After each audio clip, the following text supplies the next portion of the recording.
Sa mga nagbabalak dyan mga ka-DIY na mag-install o mag-setup, mag-DIY ng solar setup at naghahanap ng magandang solar panel na magandang gamitin dun sa mga nag-i-start o nagsisimula pa lang sa pag-setup ng solar setup.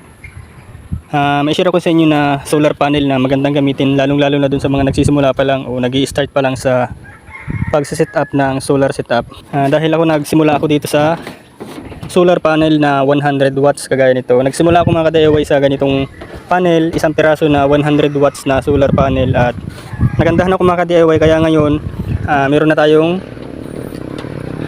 5 piraso na solar panel na tigwa 100 watts. At sa mga naghahanap mga ka-DIY ng solar panel na 100 watts, ilalagay ko na lang mga ka-DIY yung link dito dyan sa aking Jello Basket. At ano pang hinihintayin nyo mga ka-DIY, nagwag na kayong magtagal, mag-check out na kayo mga ka-DIY. Let's go!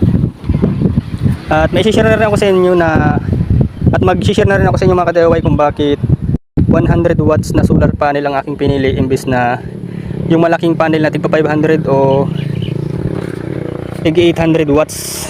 Para sa akin mga ka-DIY, mas pinili ko ang ganitong 100 watts na solar panel dahil maliit lang siya, hindi kayo mahihirapang magkabit, hindi kayo mahihirapang magtanggal ng ganitong panel in case na hindi natin inaasahan may bagyo. Hindi kayo mahihirapang magtanggal, hindi rin kayo mahihirapang magpalit sa ating mga ating mga panel dito sa ating mga bubong dahil maliit lang siya. Ayan. Di kagaya nung 500 watts o 800 watts na solar panel na kasing lalaki ng plywood na in case na magkaroon ng bagyo o emergency, hindi nyo kayang tanggalin ng kayo lang yung ganong solar panel. Kaya ito, mas napili ko itong ganitong solar panel na maliit, tigwa 100 watts dahil para hindi ako mahirapan magtanggal o mag-install. At isa na rin yun, halimbawa ang panel niyo ay tigwa 500 watts o tig 800 watts yung malaki na tigka kasing laki ng plywood. Halimbawa na lang, di natin inaasahan nabato ng mga inggitirong mga naiinggit sa mga nag-i-install o nagsisit up ng solar panel. Ayan. Pag nabasag yung ating solar panel na tig 800 watts o nabato, minsan yung 800 watts natin isang-isa lang, pag nabato sira lahat. Di kagaya nitong tigwa 100 watts, kung meron kang 5 piraso na tigwa 100 watts, 5 piraso, ibig sabihin ng 500 watts yung katumbas ng 5 pieces na tigwa 100 watts. Kapag nabato yung isa lang yung masisira sa atin, magagamit pa natin yung iba. Saka hindi masyadong masakit sa bulsa dahil kapag nabato yung isang panel, maliit lang yung panel, saka mababa lang din yung presyo.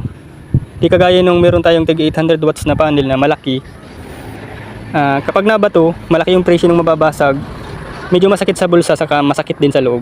Di kagaya nito. Kaya para sa akin mga ka-DIY, mas magandang gumamit ng ganito. Depende rin sa inyo, basta para sa akin ito kasi yung mas napili ko, 100 watts, para di mahirap mag-install, magkabit, at di rin kapag nabato, hindi masyadong masakit sa bulsa. At ulitin ko mga ka-DIY, sa mga naghahanap ng ganitong solar panel, ilalagay ko na lang yung link niya sa aking Jello Basket. At ano pang hinihintay nyo mga ka-DIY, mag-check out na kayo. Let's go! Check out na!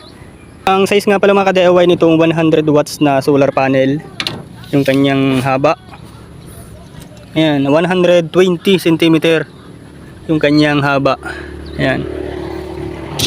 Tapos yung itong ganito niya, yung kanyang lapad, yung kanyang lapad 54 cm, ganyan siya yung lapad niya, 54.